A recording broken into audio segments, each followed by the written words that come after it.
Hi, hope you're all happy and well. I know we haven't read this book in a little while, so I thought I might read chapter 11 to you.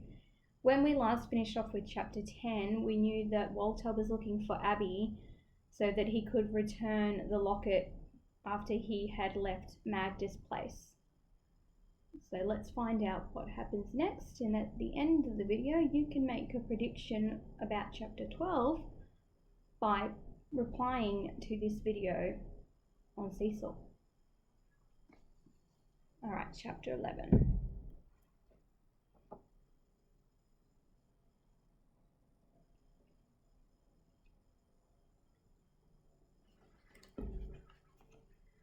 Walter scrambled to his feet. He saw the pale, pointed face of the portrait glimmering beneath the hood of a long brown cloak. He saw feathery brown and dark, wary eyes. He tried to speak, but he could only stare. Cool fingers seemed to be brushing the hairs on his arms and at the back of his neck. 20 years had passed since the portrait was painted, but Abby looked not a day older. Then the waif-like figure took a tiny step forward. The green shadows moved, and Walter's eyes cleared. This was not Abby. This girl was like Abby, very like, but her hair was several shades lighter. Her eyes were less gentle, her nose was finer, and her mouth was wider and firmer. She did not have Abby's flower-like prettiness, but her face was full of character, and to Walter it was achingly beautiful. As he gazed at the vision, tongue-tied, something sharp pierced the shell around his heart, pierced it deeply, and he knew that another of Magda's prophecies had come true. He felt suddenly dizzy and put his hand against the tree to steady himself. Abbies Daughter, he said aloud. The girl did not speak. She looked down at the locket in Walter's hand, then looked up at his face again and waited. Instinctively, Walter closed his fingers around the locket. Uppermost in his mind was the thought that he was honour bound to keep Abby's secret, even from this girl he had loved at first sight. I am sorry to have disturbed you, he stammered, hardly knowing what he said. It was your mother I came to see. The girl bent her head. The hood of her cloak hid her face, and she made no sound, but Walter could feel her loneliness and grief as if they were his own. The willows whispered, and the cold truth came to him. Abby is dead, he said. The girl gave a tiny nod, and Walter thought she sighed, though it might have been a sad sighing of the willows he could hear. He wanted to comfort her. He wanted to take her in his arms and hold her as no one in his life had ever held him. He wanted it more than anything in the world. But he hesitated, unable to speak, afraid to frighten her, afraid to move. A harsh cry, a summons, came floating down from the palace hill. The girl's head jerked up, her eyes alert, and even darker than before. She looked full at Walter and pressed a slender finger to her lips, warning him to silence. Then she turned and began to glide away. Wait, Walter whispered urgently. The girl glanced back over her shoulder. She was still poised for flight. One small hand clutched a hanging willow front. The other held the edges of her cloak together against her chest, and for the first time, Walter saw that she was wearing tight, fingerless grey gloves. Her delicate face was still shadowed by the hood, but Walter could see that it was tense with anxiety. I must see you again, he said. I must. If I ask at the palace gates, will the griffins... The girl shook her head. Now her eyes were definitely frightened. Was she frightened for herself or for Walter? Here, then, by the river, Walter said quickly. I have no more food, so I will have to find work and a place to stay. But as soon as I can, I will be back. Will you look for me here? Was that a very slight nod? Walter thought so. My name is Walter, he said softly, and his heart seemed to take wing as the pale lips curved into a smile. The harsh, summoning cry came again, closer now, and angrier too. Walter glanced in the direction of the sound. He heard a tiny rustle, and when he looked around again, he was alone beneath the willow tree. The girl had gone. For what seemed a long time, Walter stayed where he was, pressed against a tree trunk, with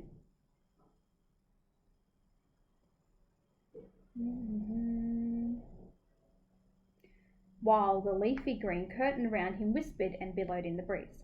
Then abruptly the wind died, and all was still except for the faint sounds of a rough voice grumbling on the palace hill and a carriage rattling over the bridge. He put the locket back into his pocket, slung his knapsack over his shoulder, and scrambled cautiously up the river bank. Before climbing out onto the road, he peeped through the willow's drooping canopy and over the wall that separated the palace hill from the river. A hulking woman dressed in black, the palace housekeeper, Walter guessed, was stamping back up the gravel drive towards the palace door. She was muttering angrily to herself, but Walter could hear no words, only snatches of grunting sound. Suddenly, as if she sensed that someone was watching her, the woman stopped and swung around. Walter almost choked in horror as she saw her face. The housekeeper was an ogress. Her tiny eyes gleamed red as they raked the hill, searching for signs of movement. Her powerful hands twitched by her sides as if eager to take someone by the throat. Her heavy lower jaw jutted out aggressively, showing a jagged row of yellow teeth, and her nostrils flared as she sniffed the air. Walter stayed still as a stone. He felt cold as a stone too, though beyond the shade of the river bank the road was shimmering with heat. It seemed to him that it was only a matter of time before those red eyes picked him out among the willows. He was afraid for himself, but more afraid for the girl who had just left him. Perhaps as the daughter of a rich nobleman, she was forbidden to wander beyond the palace walls, let alone talk to strangers.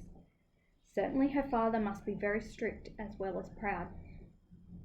The girl's severely plain clothes, the tight gloves, the long concealing cloak and hood worn despite the heat of the day, showed that well enough.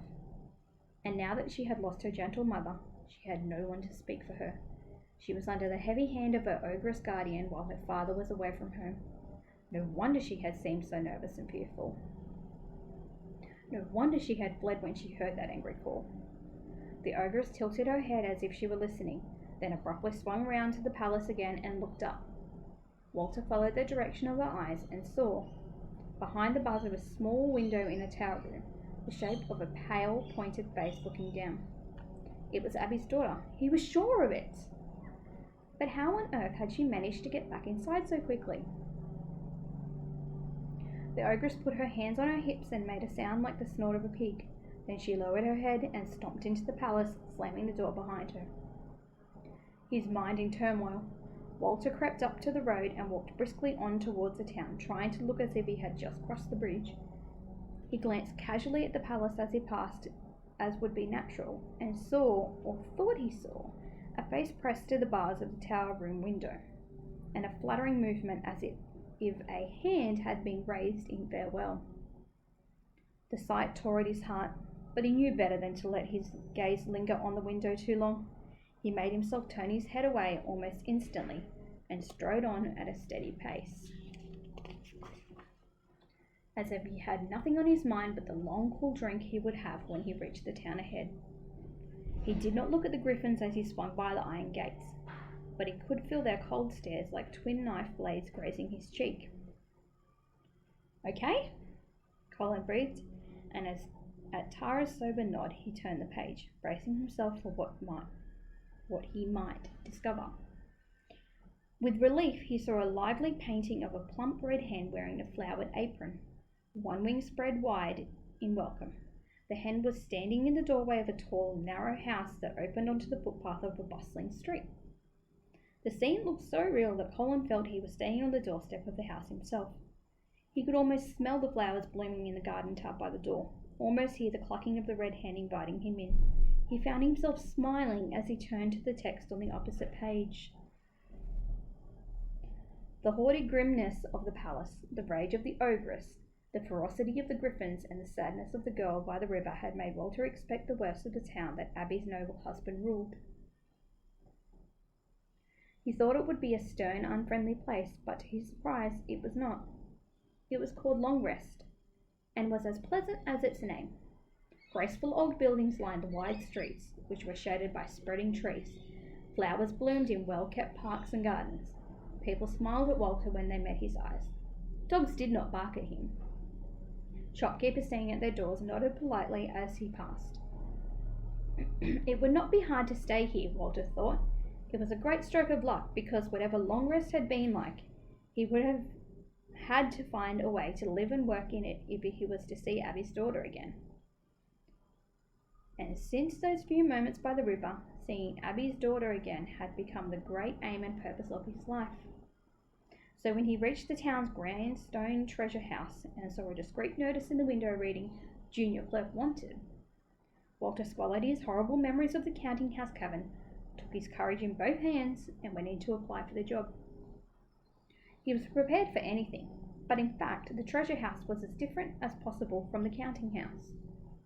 It was light and cool, echoing with the sounds of tapping feet and low voices, and polished clean from its marble floor to its high white ceiling. The clerks standing at the cash desk serving customers were dull, quiet sheep, but they wore no chains. There were no bats rustling in the corners either.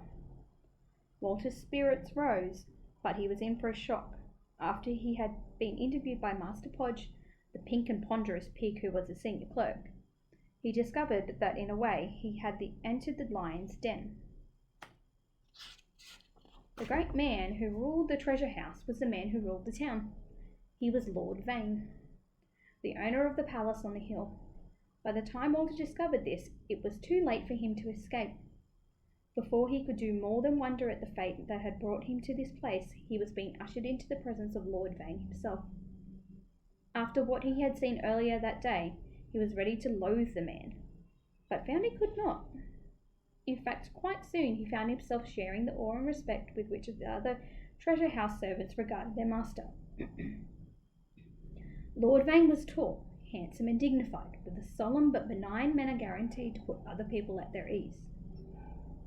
He had a fine head of iron grey hair, a well-trimmed grey moustache, and piercing blue eyes. So impressive was he, in fact, that Walter found himself beginning to doubt his own feelings about the palace on the hill, and to suspect that heat and homesickness had affected his judgment, making him see evil where only good existed. Stammering a little, Walter told Lord Vane that he was good at sums, could write neatly, and would work hard. All of those things were the perfect truth, and Lord Vane seemed to sense that, because having briefly tested Walter's skills, he agreed to give him a trial starting the following day. It is more than possible, however, that Lord Vane's shrewd eyes saw a little more than Walter suspected. Perhaps Lord Vane could tell that although Walter was telling the truth, he was not telling the whole truth. This could have been why Walter was given his chance so readily, despite having nothing but the most basic identity papers and no proof of previous experience. Lord Vane had ruled his domain for a long time and knew that people with something to hide did not cause trouble, asked few questions, and did not complain about low wages. Walter's timid appearance and manner probably helped too. Lord Vane preferred underlings who did not have too much confidence in themselves. It made them easier to rule. He gave Walter a note for the landlady of a boarding house in the main street, and by evening Walter was settled in a clean little attic that was the cheapest room in the place. The landlady was a plump red hen who bustled and clucked up and down the stairs, keeping her beady eyes on everything and everyone. After reading Lord Vane's note, she had agreed to wait for payment until Walter received his first week's wages, but Walter knew that she would keep a sharp eye on him till she had that money safely in her claws. The landlady thought a great deal of Lord Vane, but even he, she thought, could be deceived. "His lordship's a fine man," she told Walter. "He's done a lot for this town, and he's so good himself that he believes the best of everyone. It would be a wicked shame to let Lord Vane down. He has had enough sad trouble as it is." "What trouble?" Walter asked without thinking. "Family trouble." The landlady snapped her beak. "Nobody's business but his." Walter ducked his head, murmured something about stretching his legs, and went out into the street. He walked quietly through the town, smiling shyly at people who smiled at him, and thought furiously all the while. Family trouble, the red hen had said. Did this mean that Abby had at last grown tired of keeping her gift hidden and had let it show in some way that had caused scandal in the town? Was this why, now that Abby was dead, proud Lord Vane kept her daughter hidden away from the world? It could be. Strolling through the pleasant autumn streets, Walter remembered a cracked voice mumbling as eyes searched the palm of his hand. You will free a prisoner. Yes, Magda, he thought to himself. I will. Colin felt Tara waiting for him to go on, but he hesitated. So Walter's protected a friend and fallen in love, and now he's going to free the princess in the tower, he whispered. What were Magda's other prophecies again? Champion the weak. Tara breathed, her eyes on the book. Save a life. Keep faith. Be killed by an enemy. Colin winced. He didn't want Walter to die. Maybe it won't work out that way, he muttered. Maybe there'll be a trick at the end so he won't die at all. If Walter didn't die, the story wouldn't have been written, and we wouldn't be reading it, Tara said seriously. There'd have been no need.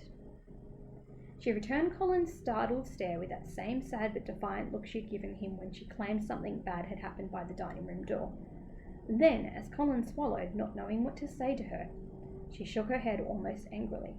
You can feel it. I know you can, she whispered. Why don't you admit it? Can't you hear the whistling? She's saying the book's bewitched, Colin thought blankly. She really believes it. He felt a stab of panic. With it came the impulse to snap the book shut and thrust it deep into his sleeping bag out of Tara's sight. Then the impulse vanished, overwhelmed by a soft but insistent tingling in his fingers that made him long to turn to the next page. And at the same time, the strange little melody he thought he'd noticed in the whistling of the wind drifted back into his mind and circled there like the memory of something he'd heard in a dream. His face began to burn. There! Tara breathed. Oh, Colin, please, before we run out of time. Colin's stomach felt queasy as he let his tingling fingers turn the page. There was a dark picture. He caught a single glimpse of a savage, brutish face, heard Tara give a muffled whimper, and resolutely tore his eyes away. This time he wasn't going to be drawn in by the picture. He had to go on with the story. I wonder what happens next. Post your predictions in response to this video, and we'll see what happens next time I read this to you.